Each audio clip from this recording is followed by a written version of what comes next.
ഈ മീറ്റിങ്ങിന് ഔപചാരികമായി സ്വാഗതം പറയുവാൻ ശ്രീ ആനന്ദിനെ സ്നേഹപൂർവ്വം ക്ഷണിക്കുന്നു. സദ്ഗുരുശരണം. നമ്മുടെ എല്ലാമായ ഗുരുവിൻ്റെ ആദിസങ്കല്പ ലയന ദിനമാണിന്ന്. നമുക്കെല്ലാവർക്കും അറിയാവുന്നതാണ്. കന്യാകുമാരിയിൽ ഇത് 3ാമത്തെ പ്രാവശ്യമാണ്. 25ാമത്തെ വർഷമാണത്. 22 വർഷം നമ്മൾ ശാന്തിഗിരി ആശ്രമവും പോത്തൻകോടാണ് ചെയ്തത്. നമ്മളെല്ലാവരും പലരും പറഞ്ഞിട്ടുള്ള സബ്ജക്റ്റാണത്. അവിടെ നമ്മൾ ആർപ്പാടമൊക്കെ കാണിച്ച് അവിടെ ഇരിക്കുന്ന ഭരണാധികാരികൾ പറഞ്ഞത് കേട്ടിട്ട് അത് വേറൊരു രീതിയിലാണ് നമ്മൾ ചെയ്തത്. ഗുരു ആദിസങ്കല്പത്തിൽ ലയിച്ചത് നമുക്കെല്ലാവർക്കും പരമ്പരയ്ക്ക് സന്തോഷമായിട്ടാണ് നമ്മളെ അങ്ങനെ ഒരു സന്തോഷ രീതിയിലാണ് അവർ ഈ ദിനത്തെ അവിടെ ചെയ്ത് കാണിച്ചത്. നമുക്ക് ബുദ്ധി വരാൻ അല്ലെങ്കിൽ നമ്മളതിനെക്കുറിച്ച് ചിന്തിക്കാൻ ദൈവം കുറച്ച് സമയം എടുത്തു. അങ്ങനെ നമ്മൾ ഓരോന്നും അറിഞ്ഞും മനസ്സിലാക്കിയും അവിടെ നടക്കുന്ന കാര്യങ്ങൾ 2-3 വർഷം കൊണ്ടല്ല, എനിക്കൊക്കെ ഒരു 10 വർഷം കൊണ്ട് അറിയാം. 24 വർഷം കൊണ്ട് ഇന്ന് ഇരിക്കുന്ന ജനറൽ സെക്രട്ടറിയെ കുറിച്ച് അറിയാം. പിന്നെ ഗുരുവിൻ്റെ ശിഷ്യയാണ്, ഗുരുവിനോടൊപ്പം നേരിട്ട് അടുത്ത് നിന്നതാണ്. ഗുരു ഏറ്റവും കൂടുതൽ ദർശന കാര്യങ്ങളൊക്കെ നമ്മളെ പരമ്പരയ്ക്കും നമ്മളെ വിശ്വാസ പരമ്പരയ്ക്ക് ഉള്ള ഓരോ പ്രശ്നങ്ങൾക്കും പരിഹാരം കാണാൻ വേണ്ടി കൂടെ നിർത്തിയ ഒരു ശിഷ്യയാണ്. ഈ പരമ്പരയുടെ തലപ്പത്തിരുന്നതുകൊണ്ട് നമ്മളവരെ അമിതമായിട്ട് സ്നേഹിച്ചു. ആ സ്നേഹം നമ്മളെ ഒരു പരമ്പരയെ വഞ്ചിക്കുന്ന രീതിയിൽ കൊണ്ട് അവർ എത്തിച്ചു. അത് നമുക്ക് അറിഞ്ഞിട്ട് നമുക്ക് വെളിയിൽ വരാനും വയ്യ.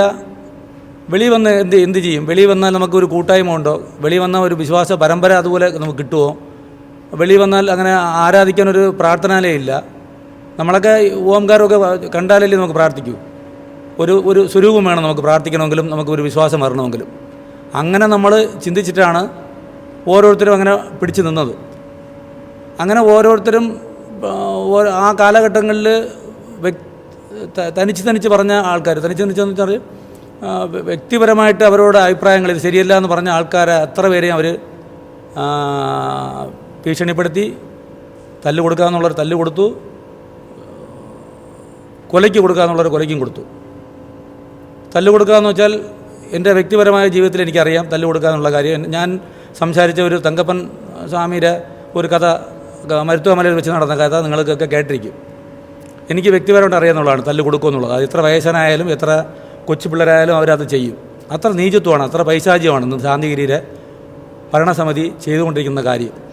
അപ്പം നമ്മൾ അതിനെയൊക്കെ അതിജീവിച്ചുകൊണ്ട് ഗുരുവിൻ്റെ പരമ്പരയും ഗുരുവിൻ്റെ മാർഗത്തെയും പുനർ സ്ഥാപിക്കണം. നമുക്ക് വേറെ ആശ്രമമില്ല, നമുക്ക് വേറെ പരമ്പരയില്ല. നമുക്ക് ആശ്രമം ശാന്തിഗിരി ആശ്രമം മാത്രമാണ്, ഗുരു സ്ഥാപിച്ച ആശ്രമമാണ്.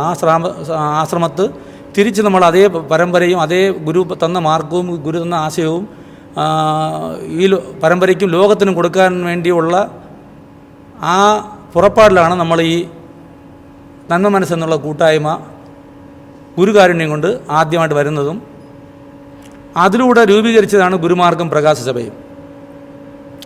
അങ്ങനെ ഗുരുവിനാൽ സ്ഥാപിക്കപ്പെട്ട സംഘടനയെന്ന് എല്ലാവരും മനസ്സുകൊണ്ട് വാഗൊണ്ടും പ്രവൃത്തി കൊണ്ടും പറഞ്ഞ സംഘടന ആദ്യമായിട്ട് നമ്മൾ ഇവിടെ കന്യാകുമാരിയിൽ വെച്ചാണ് ഗുരുവിൻ്റെ ലയനദിനം ആചരിക്കാൻ തുടങ്ങിയത്.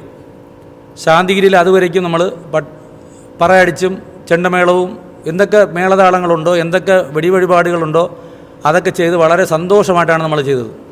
ഇവിടെ നേരെ മറിച്ചിട്ട് ഗുരുവിനെ പ്രാർത്ഥിക്കുക, ഗുരുവിൻ്റെ മനസ്സ് നൊന്ത് ഈ പരമ്പരയ്ക്ക് വേണ്ടി പ്രാർത്ഥിക്കുന്ന ഒരു രീതിയിലാണ് നമ്മൾ 2 വർഷത്തിന് മുമ്പ് ചെയ്തു തുടങ്ങിയത്. ചെയ്തു തുടങ്ങിയപ്പോൾ തന്നെ അവർക്ക് ഇതിൻ്റെ ഈ സംഘടനയുടെ പവർ എന്താണ്, ഈ സംഘടന കൊണ്ട് എന്ത് സംഭവിക്കുമെന്നുള്ളത് മനസ്സിലായി. ശാന്തിഗിരിക്ക് തന്നെ അതൊരു മാറ്റമായിട്ട് വന്നു എന്നാണ് നമുക്ക് ബോധ്യമായതാണ്. അപ്പം പിന്നെ എന്ത് ചെയ്യണം? ഇതിനെ വ്യക്തികളല്ലല്ലോ, ഇതൊരു സംഘടനയാണ്. ഇതിനെ പൊളിക്കണമെങ്കിൽ കുറച്ച് കഷ്ടമുണ്ട്. അതിനെ എങ്ങനെ ഇല്ലാതാക്കാം? എൻ്റെ അഭിപ്രായമാണ്, വേറെ ആരും അഭിപ്രായമില്ല. എൻ്റെ മനസ്സിൽ തോന്നുന്ന അഭിപ്രായങ്ങളാണ്. എനിക്ക് 2 വാക്ക് പറയണമെന്നാണ് പറയണം. ഈ സംഘടന എങ്ങനെ പൊളിക്കാമെന്നുള്ള ആ ഒരു ചിന്ത. കാരണം അവർക്ക് കോടികളുടെ ആസ്തിയുണ്ട്, അതിനുള്ള എന്ത് വേണമെങ്കിലും ചെയ്യാനുള്ള ഗുണ്ടകളുണ്ട്. പിന്നെ മന്ത്രവാദം തൊട്ട് ഗുരുവിൻ്റെ ആശയത്തിന് വിരുദ്ധമായിട്ടുള്ള എന്തൊക്കെ പ്രവൃത്തികളുണ്ടോ, ലോകത്ത് എന്തൊക്കെ ഗുരു വേണ്ടെന്ന് പറഞ്ഞോ അതൊക്കെ അവരുടെ കയ്യിൽ അവരന്ന്. കാരണം ഗുരുവിൻ്റെ ഈ ആശയം നമുക്ക് ലോകത്ത് കൊടുക്കരുത്. പൈശാചികത്തിൻ്റെ ചിന്തയാണ്. ഗുരു ഇതൊക്കെ മാറ്റിയിട്ട് കലിയുഗ ധർമ്മം സ്ഥാപിക്കാൻ വന്ന ഒരു ഋഷിവര്യനാണ്. അപ്പം ഇതിനെ നശിപ്പിക്കുക എന്നുള്ളതാണ് പൈശാചികത്തിൻ്റെ കർമ്മം. അതിന് കിട്ടിയതാണ് ഇന്ന് ആശ്രമം ഭരിച്ചുകൊണ്ടിരിക്കുന്ന ഹരി എന്ന് പറയുന്ന ഗുരുരത്നം എന്ന് പറയുന്ന ആൾ. ഈ കുടുംബം വന്നാൽ നശിപ്പിക്കുമെന്നുള്ളത് നേരത്തെ ഗുരുവചനമുണ്ട്. ഇത് മനസ്സിലാക്കിയാണ്, ഇത് ബോധ്യമായിട്ടാണ് നമ്മളെല്ലാവരും വെളിയിൽ വന്നതും. വെളിയിൽ വന്നതെന്ന് വെച്ചാൽ നമ്മൾ കുറച്ചാൾക്കാർ അവർ വിലക്കപ്പെട്ടവരായി, എന്നെപ്പോലുള്ള ആൾക്കാർ പോകണ്ട, കാരണം അകത്ത് നിന്ന് കഴിഞ്ഞാൽ പ്രവർത്തിക്കാൻ ഒക്കില്ല, വെളിയിൽ വന്നാലേ നമുക്ക് സ്വതന്ത്രമായിട്ട് ഈ കാര്യങ്ങൾ വെളിയിൽ പറയാൻ ഒക്കുമെന്ന് വന്നതാണ്. അങ്ങനെ നമ്മൾ വരുമ്പോഴത്തേക്കുമാണ് കഴിഞ്ഞ 2 വർഷത്തിന് മുമ്പ് ഈ സദസ്സ് നിറഞ്ഞിരുന്ന ഒരു അന്തരീക്ഷമാണ് കണ്ടത്. ഗുരുമാർഗം പുനഃസ്ഥാപിക്കാൻ വേണ്ടി വന്ന ഗുരുമാർഗികൾ, ഗുരുവിൻ്റെ മക്കൾ, യഥാർത്ഥ ഗുരുവിശ്വാസികൾ. അതെന്തുകൊണ്ടിങ്ങനെയായി? നമ്മളെ പ്രവർത്തനങ്ങളിലൊന്നും ഒരു കുറവുമില്ല. ഇതൊരു ക്വസ്റ്റ്യൻ മാർക്കാണ്. ഇന്നിവിടെ എണ്ണപ്പെട്ട ഇത്രയും പ്രവർത്തനങ്ങൾ, പ്രസിഡൻ്റൊക്കെ പോയി ഇവിടെ കോഴിക്കോട്ടൊക്കെ പോയി ശരീര അസ്വസ്ഥതയൊക്കെ ഇരുന്നിട്ട് പോലും പ്രവർത്തിച്ചു, സംസാരിച്ചു, ഫോണിൽ സംസാരിച്ചു. എന്നിട്ടും ഈ വന്ന ആൾക്കാർക്ക് ഗുരുവിൻ്റെ മാർഗം തിരികെ കൊണ്ടുവരണ്ടേ? അപ്പോൾ എന്ത് സംഭവിച്ചു? ഇതിലെന്തോ സംഭവിച്ചു. അത് സംഭവിച്ചു എന്നുള്ളത് സത്യമാണ്. ഒന്നുകിൽ നമ്മളെ പ്രാർത്ഥനയായിരിക്കാം, ഇല്ലെങ്കിൽ നമ്മളെ കർമ്മത്തിലൊന്ന് കുറവായിരിക്കാം. ഇല്ല എങ്കിൽ അങ്ങനെ വേണ്ട, നമുക്ക് ഇനി പഴയതുപോലെയൊക്കെ ജീവിച്ചാൽ മതി. എന്തിനാണ്? കാരണം സംഘടനാ പ്രവർത്തനം വേണമെങ്കിൽ നമുക്ക് ധൈര്യം വേണം, നമുക്ക് ആത്മബലം വേണം, ത്യാഗം വേണം. കാരണം നിറയെ ആൾക്കാർ എന്നോട് പറഞ്ഞ കേട്ടിട്ടുണ്ട്, ആശ്രമത്തിൽ പോയാലേ പ്രാർത്ഥിക്കാൻ നോക്കൂ, ആശ്രമത്തിൽ പോയാലേ അവിടെ പോയാലേ നമുക്കുള്ള പിള്ളേർക്ക് ഇത് ചെയ്യാൻ നോക്കൂ. അത് അങ്ങനെ ഒരു ചിന്ത ഉണ്ടെങ്കിലേ നമുക്ക് ഗുരുവിനെ കൊണ്ടുവരാൻ നോക്കൂ. ഒന്ന് മനസ്സിലാക്കണം, നബിയെ ആരും കണ്ടിട്ടില്ല, മുഹമ്മദ് നബിയെ ആരും കണ്ടിട്ടില്ല. ഈ ഇന്ത്യക്കകത്ത് കാണുന്ന ഒരു മഹാന്മാരും മുഹമ്മദ് നബിയെ കണ്ടിട്ടില്ല. എല്ലാവരും മെക്കയിൽ പോയിട്ടുള്ളവരല്ല, മെക്കയിലും മദീനയിലും പോയിട്ടുള്ളവരല്ല. ആ പരമ്പര ഉണ്ടാക്കാൻ വേണ്ടി അവരെത്ര ത്യാഗം കൊടുത്തു എന്നുള്ള മനസ്സിലാക്കണം. ശാന്തിഗിരിയിൽ പോയാൽ, ഞാൻ പറയണത് ആരെയും മൈനസ് ആക്കാൻ വേണ്ടി പറയണമല്ല, ശാന്തിഗിരിയിൽ വിശ്വാസം എന്ന് പറയുന്നത് ശാന്തിഗിരി ആശ്രമത്തിൽ ഇന്ന് നടക്കുന്ന കാര്യങ്ങൾ നമുക്കറിയാം. അവിടെ പൈശാചിക പ്രവർത്തനമാണ് നടക്കണം എന്നുള്ളത് അറിയാം. നമ്മൾ ഒറ്റപ്പെട്ട രീതിയിലോ 2 പേരോ പോയിട്ട് പ്രാർത്ഥിച്ചിട്ട് അവിടുത്തെ സങ്കല്പങ്ങളെയൊന്നും നമുക്ക് എറിയാൻ ഒക്കില്ല. കാരണം നമ്മൾ അത്രത്തോളം കർമ്മശേഷിയുള്ള ഋഷിവര്യന്മാരൊന്നുമല്ല. നമ്മൾ സാധാരണപ്പെട്ട ഭക്തന്മാരാണ്. അപ്പോൾ നമ്മളിനി ശാന്തിഗിരി ആശ്രമത്തിൽ പോയാൽ പിള്ളേരും അവർ ഭക്തന്മാരാവുമെന്ന് പറഞ്ഞാൽ നമ്മളെ തിടനിശ്ചയമില്ലായ്മയാണ്, നമ്മളെ ഭക്തിയിലെ കുറവെന്ന് എനിക്ക് പറയാനുള്ളൂ, എൻ്റെ അറിവിൽ പറയാനുള്ളൂ. അതിനാണ് ഞാൻ പറഞ്ഞത്, നബീര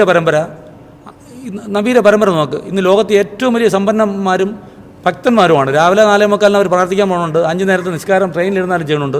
നമ്മളെ അടുത്തൊരാളിരുന്നാൽ നമ്മൾ പ്രാർത്ഥിക്കാൻ പോലും നമ്മൾ മടി കാണിക്കുന്നവരാണ്. ഓം ശ്രീ കരുണാകര ഗുരു പരബ്രഹ്മണേ എന്ന് തൊട്ടടുത്ത് ഇന്നൊരു വിശ്വാസി ഇരുന്നാൽ നമ്മൾ വാ തുറന്ന് പ്രാർത്ഥിക്കേണ്ട ആ ഒരു മനസ്സ് നമുക്ക് ഇന്നുവരെയൊക്കെ ആയിട്ടില്ലെന്ന് പറയാം. എന്നാൽ ട്രെയിനിലോ ബസ്സിലോ അവർക്ക് സൗകര്യമുള്ള സ്ഥലത്ത് നോക്കിക്കഴിഞ്ഞാൽ ഒരു മുസൽമാൻ അവൻ പായോ ഒരു കർച്ചീപ്പോ വിരിച്ചിട്ട് ഒരു ചമ്പിലെടുത്ത് അവർ ഇതുപോലെ കൈയൊക്കെ കഴുകി അവർക്കുള്ള സമ്പ്രദായം ചെയ്ത് ശരീരശുദ്ധി മനസ്സുകൊണ്ട് ശരീരശുദ്ധി ആക്കിയിട്ട് അവരവിടെ പ്രാർത്ഥിക്കും. അവരവിടെ നബി ജനിച്ച സ്ഥലത്തോ അല്ലെങ്കിൽ മക്ക പോയാലോ പ്രാർത്ഥിക്കാൻ നോക്കും. അങ്ങനെയല്ല. ആ പിള്ളേരെ കൊച്ചിലെ പള്ളിക്ക് അയക്കുന്നു, കൊച്ചിലെ ബാലപാഠം ആ ഖുർആനെ പറഞ്ഞു കൊടുക്കുന്നു. അവർക്ക് ആ ഖുർആൻ്റെ ആണും പെണ്ണും ഖുർആൻ പഠിക്കുന്നു. അവർ ആ ഖുർആൻ ചൊല്ലുന്നു. ഗുരുവിൻ്റെ പ്രവാചകനായ മുഹമ്മദ് നബി പറഞ്ഞ വചനങ്ങളെ സ്വീകരിക്കുന്നു. ദൈവം ആരെന്ന് അറിഞ്ഞു.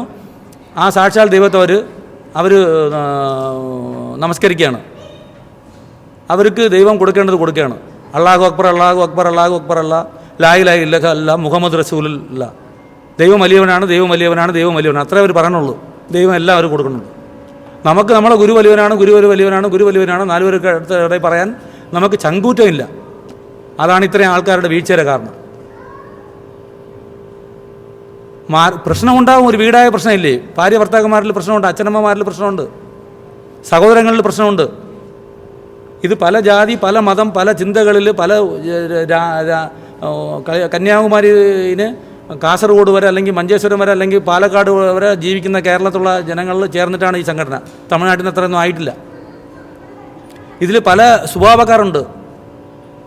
ഈ കർമ്മത്തെ എന്താ പറയുക, ജന്മാന്തരങ്ങളായിട്ട് വന്ന കർമ്മദോഷത്തെ മാറ്റാനുള്ള ഒരു പരമ്പരയാണിത്. ഇവിടെ വരുമ്പോഴത്തേക്ക് ഇത് തേച്ച് വരണമെങ്കിൽ ഒരു മോതിരം ഉണ്ടാക്കണമെങ്കിൽ കൊല്ലം എത്ര അടിച്ചാലാണ് ഒരു മോതിരം ഉണ്ടാവും? എത്ര പ്രാവശ്യം അത് തീരിട്ട് മാറ്റണം നമ്മളെ കൈക്ക് ഇളവുള്ള ഒരു മോതിരം ഉണ്ടാക്കണമെങ്കിൽ? അപ്പോൾ ഈ ശരീരത്തിൽ വന്നിട്ടുള്ള കേടുകൾ മാറ്റിയിട്ട് ഒരു പൂർണ്ണമാനായ ഒരു പരമ്പരയിൽ വരണമെങ്കിൽ നമ്മൾ എത്രത്തോളം ചിന്തിക്കണം, എത്രത്തോളം നമ്മൾ മാറ്റാനുണ്ട് ഗുരു. അതിൽ ഇവിടെ പ്രശ്നം വരെ തന്നെ ചെയ്യും. മാറി അഭിപ്രായ വ്യത്യാസങ്ങളുണ്ടാവും. അത് നമ്മൾ സ്വയം പറഞ്ഞും സ്നേഹിച്ചും സഹോദരങ്ങളായിട്ട് ഗുരുവിൻ്റെ മക്കളാണ് എല്ലാവരും. ആ ചിന്ത ഉണ്ടെങ്കിൽ ഇതൊന്നും ഒരു വിഷയമല്ല. ഒരാളിനെ എങ്ങനെ മാറ്റാം, ഒരാളിനെ എങ്ങനെ ചിന്തിക്കാം, ഞാൻ പറയും പോലെ ചിന്തിക്കുക. യഥാർത്ഥം ഇതാണ് സംഭവം. ഞാൻ മനസ്സിലാക്കിയെടുത്തോളം 3 വർഷം കൊണ്ട് ഞാൻ ഈ പരമ്പരയിൽ 34-35 വർഷം കൊണ്ട് ശാന്തിഗിരി പരമ്പരയിലുള്ള മനുഷ്യനാണ്. എനിക്ക് ഗുരു കുറച്ചൊക്കെ അറിവ് തോന്നിയിട്ടുണ്ട്. 5-6 ഒരു ഇപ്പോൾ ശാന്തിഗിരി പോകണം ഇത്ര വെച്ച് ശാന്തിഗിരി പോവോ? നമ്മൾ പോവോ? കുറഞ്ഞത് ഇന്ന് ഒരു 5000 കുടുംബമെങ്കിലും തേഞ്ഞാണെങ്കിലും ഒരു 5000 കുടുംബം ശാന്തിഗിരിക്കകത്തുണ്ട് ഇന്നുമുണ്ട്. 40-50 പേരെ കൊണ്ട് അവിടെ പോകാൻ നിൽക്കുമോ?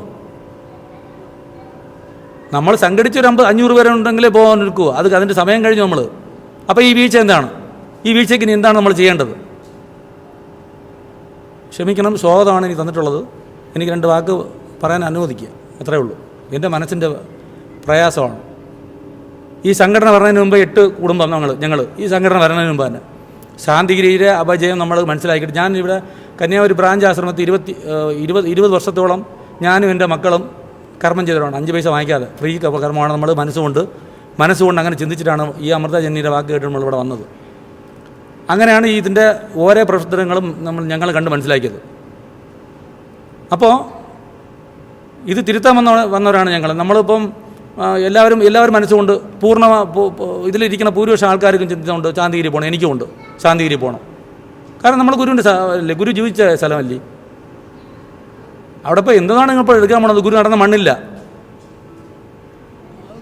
മണ്ണില്ല.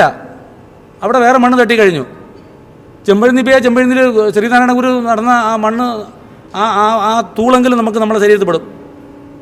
ആ മകാൻ സഞ്ചരിച്ച സ്ഥലം ഇപ്പോൾ അല്പമെങ്കിലും ഒരു മിച്ചം വെച്ചിട്ടുണ്ടെന്നും പൊളിച്ചിട്ടില്ല. ആ ബിൽഡിങ്ങിനകത്ത് പോകുമ്പോൾ അതൊരു ചൈതന്യമാണത്. ശാന്തിഗിരി പോയിട്ട് എന്തോ നിങ്ങൾ കാണും ഇപ്പോഴും പറയും. മണ്ണുണ്ടായിരുന്നു 10 അടിക്ക് മുകളിൽ പൊക്കി കഴിഞ്ഞു. ഒരു മഹാത്മാവിനെ കാണാൻ പോണ സ്ഥലമെന്ന് വെച്ചാൽ അവിടെ എന്തിനാണ് പോണത്? ആ മഹാത്മാവ് ഇരുന്നത്, മഹാത്മാവ് തൊട്ടത്, ആ മഹാത്മാവ് ഉപയോഗിച്ച സാധനങ്ങൾ, ഇതൊക്കെ നമുക്ക് തൊടാനും ഇത് ചെയ്യാനും അപ്പോഴേ അതിനുള്ള എന്തെങ്കിലും ഒരു ഇത് കിട്ടൂ. പിന്നെ പ്രാർത്ഥിക്കാൻ ഗുരു സ്ഥാപിച്ച ഓംകാരത്തിന് മുന്നിൽ പൂജിത പീഠം എന്ന് പറഞ്ഞ ഒരു പൈശാചിക പീഠം കൊണ്ട് വെച്ചേക്കണമെന്നാണ് എല്ലാവർക്കും അറിയാമത്.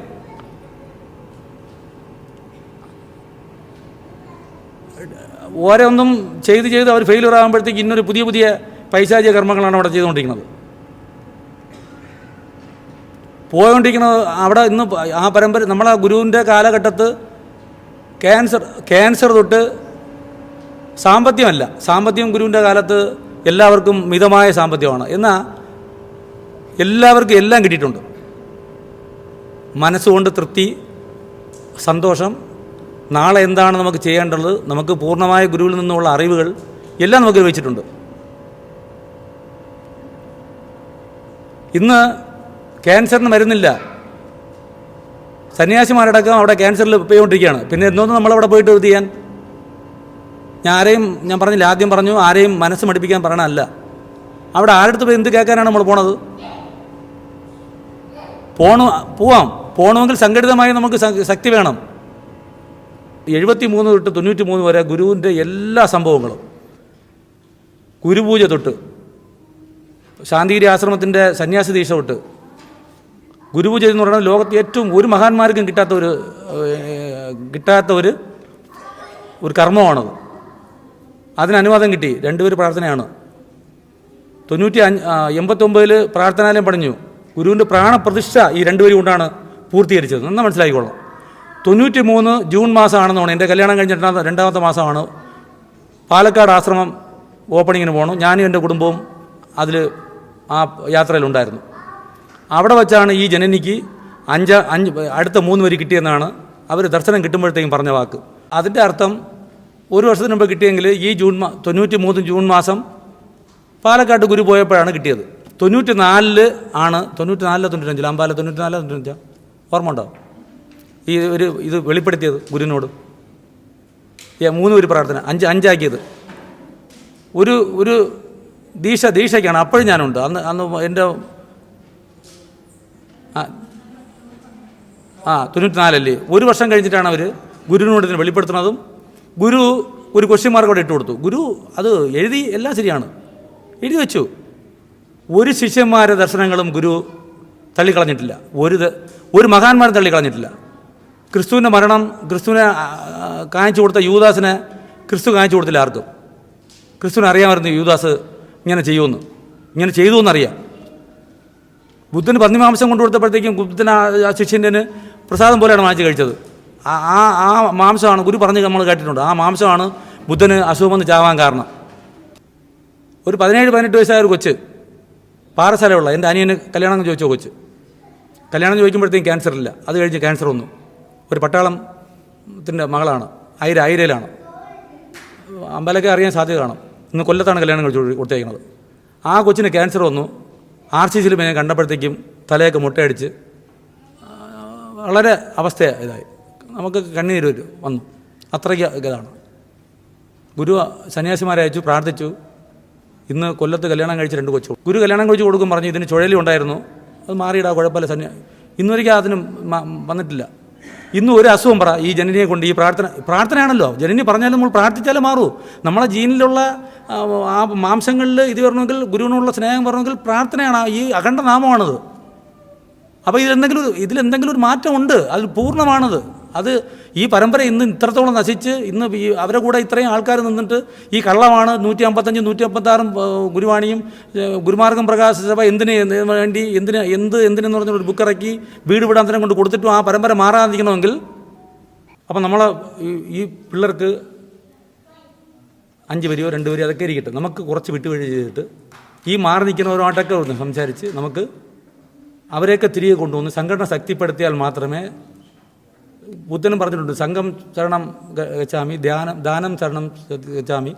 സംഘം ചേർന്നാലേ നമ്മൾ എന്താവും ശക്തരാൻ നോക്കും. ഒറ്റപ്പെടുത്തുക. ഒരു നാട്ടിൽ അവർ 15 20 കുടുംബങ്ങളിരിക്കുമ്പോൾ നമ്മൾ ഒറ്റയ്ക്ക് ഇരുന്ന് കഴിഞ്ഞാൽ അവിടെ നമുക്കൊന്നും വെളിയിറങ്ങാൻ നോക്കില്ല. അവർ പറയണത് തന്നെ അവിടെ സത്യമായിട്ട് മാറും. അതുകൊണ്ട് നമുക്ക് ഇതിനെ ബലപ്പെടുത്താനായിട്ട് എന്ത് ചെയ്യാൻ നോക്കും. അത് പ്രാർത്ഥനയാണെങ്കിൽ പ്രാർത്ഥന.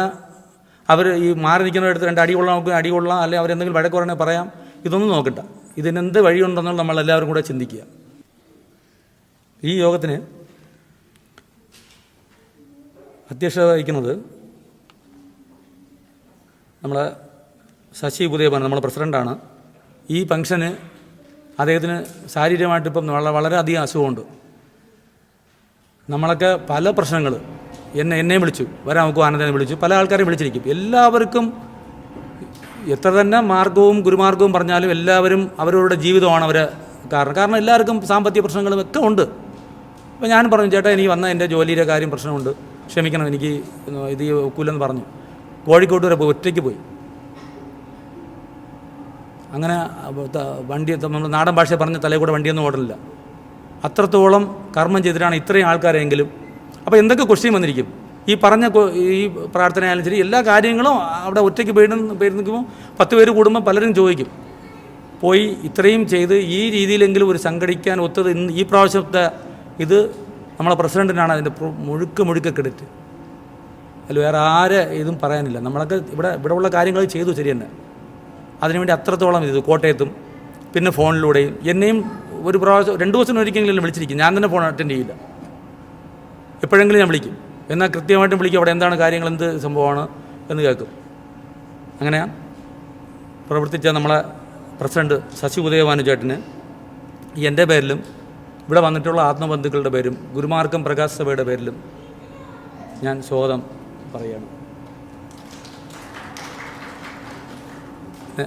നമ്മുടെ സ്വാമി, നമ്മുടെ ജനറൽ സെക്രട്ടറിയാണ്. സ്വാമി നേരത്തെ പറഞ്ഞു എന്നെ ഒരു കുറച്ച് ദിവസത്തേക്ക് ഫ്രീ ആയി വിടണമെന്ന് പറഞ്ഞിട്ടുണ്ടായിരുന്നു സ്വാമി. കാരണം സ്വാമിക്ക് അത്രത്തോളമുള്ള തിരക്കുകളുണ്ട്. സ്വാമിക്ക് ഇന്നൊരു ട്രസ്റ്റും ഗുരുവിൻ്റെ പ്രാർത്ഥനാലയവും ഗുരു നമുക്ക് പോയാൽ കല്യാണവും കാര്യം നടത്തണമെങ്കിലൊക്കെ ചെയ്യാനുള്ള ഒരു കാര്യങ്ങളൊക്കെ സ്വാമി അത് വളരെ സംഘടിതമായ രീതിയിൽ സ്വാമി ചെയ്തുകൊണ്ടിരിക്കുകയാണ്. അതൊരു വേറൊരു മേഖലയാണ്. ഈ പിള്ളേർ നമുക്ക് എന്തെങ്കിലും ഒരു കാര്യങ്ങൾ എപ്പോഴെങ്കിലും നമുക്ക് ആവശ്യപ്പെടുമ്പോഴത്തേക്കും നമുക്ക് ചെയ്യാനുള്ള ഒരു രീതി, കാരണം നമുക്കങ്ങനെ ഒന്നും തനിച്ച് ചെയ്യാനുള്ള സാമ്പത്തിക കാര്യങ്ങളില്ല. സ്വാമി പലരുടെയും ആദരവോടുകൂടി സ്വാമി പലരെയും ഇത് ചെയ്ത് കണ്ടും ഓരോ കാര്യങ്ങൾ പറഞ്ഞും അത് ഗുരുകാര്യം കൊണ്ട് അങ്ങനെ ഒരു സംഭവത്തിന് വേണ്ടി സ്വാമി ഓടി നടക്കുകയാണ്. ഇന്ന് ആ തിരക്കിൻ്റെ ഇടയിൽ കൂടെയാണ് സ്വാമി ഇവിടെ വന്നിട്ടുള്ളത്. സ്വാമിക്കും എൻ്റെ പേരിലും ഇവിടെ വന്നിട്ടുള്ള ആത്മബന്ധുക്കളുടെ പേരിലും ഗുരുമാർഗം പ്രകാശ സഭയുടെ പേരിലും സ്വാഗതം പറയാം.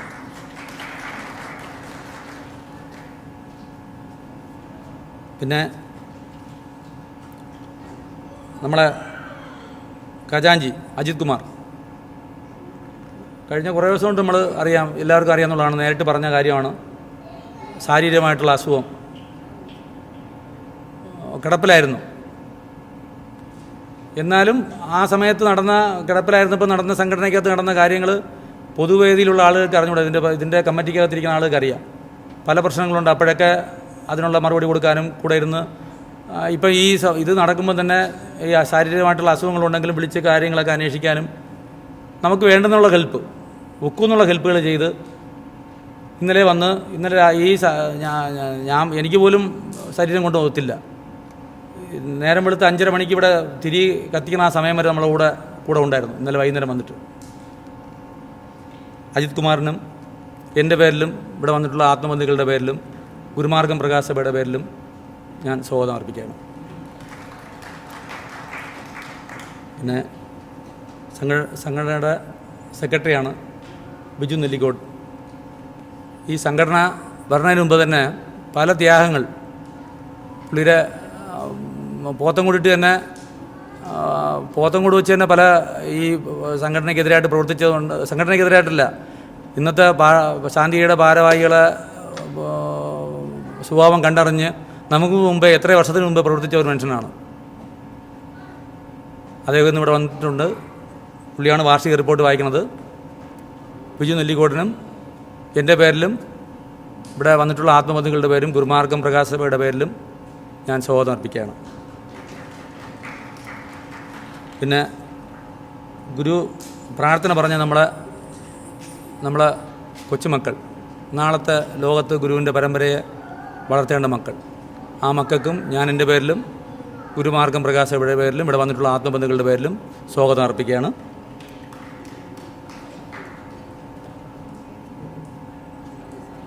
പിന്നെ ഗുരുവാണി പറഞ്ഞ രേഖാ ജ്യോതികുമാർ, നമ്മളെല്ലാ ഫംഗ്ഷനിലും എത്രയും നേരത്തെ വന്ന് എല്ലാ കാര്യങ്ങൾക്കും ആ പിള്ളേരും ഉറങ്ങില്ല ഒരിക്കലും. അവർ രണ്ടുപേരും അമ്മയുടെ കൂടെ നിന്ന്, അവർ രണ്ടുപേരെന്നല്ല, അമ്പലര മോള്, ഇങ്ങനെ കുറേ അവരൊരു ടീമുണ്ട്. ഇതുപോലെ പിള്ളേർ വരണം. ഇതുപോലത്തെ നിറയെ പിള്ളേർ നമുക്കുണ്ടാവണം. നൂற்றுകണക്കായ പിള്ളേരുണ്ടാവണം. ഒരു മാതൃകയാണ് അവർ. അങ്ങനെ ഇത്രയും ആത്മാർത്ഥമുള്ള പിള്ളേരുടെ അമ്മയാണ് ഇന്ന് ഗുരുവാണി വായിച്ചത്. രേഖാ ജ്യോതികുമാറിന് ഞാൻ എൻ്റെ പേരിലും നമ്മുടെ ഇവിടെ വന്നിട്ടുള്ള ആത്മബന്ധുക്കളുടെ പേരിലും ഗുരുമാർഗം പ്രകാശ സഭയുടെ പേരിലും ഞാൻ സ്വാഗതം അർപ്പിക്കുകയാണ്. പിന്നെ കൃതജ്ഞത ശ്രീ സതികുമാറാണ്. എൻ്റെ ഒരു ബന്ധുവും കൂടെയാണ്. എൻ്റെ ബന്ധു എന്ന് വെച്ചാൽ എൻ്റെ ചേട്ടനാണ്. നമ്മളെ ഈ സംഘടനയ്ക്ക് വേണ്ടിയുള്ള എല്ലാ പ്രവർത്തനങ്ങളിലും എൻ്റെ കൂടെ പ്രവർത്തിക്കുന്ന വ്യക്തിയാണ്. അവർ മാത്രമല്ല, പ്രസാദ്, നന്ദി പറയണമെങ്കിൽ നിറയെ സ്വാഗതം പറയാൻ നിറയെ ആൾക്കാരുണ്ട്.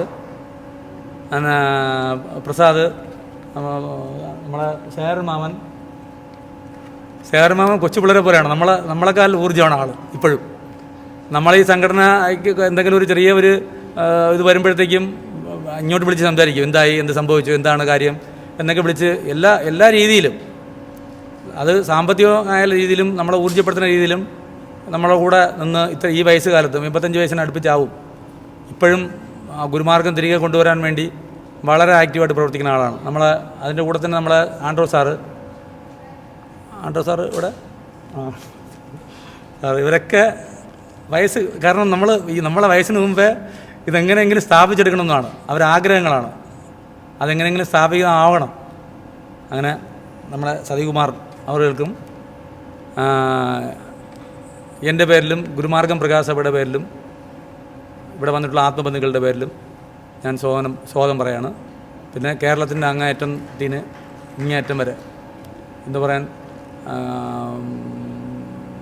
പേര് പറയണില്ല, നമ്മളെ അതാ ഒരു അമ്മ ഇരിപ്പുണ്ട്, ധീര എന്താ പറയുക, അവർ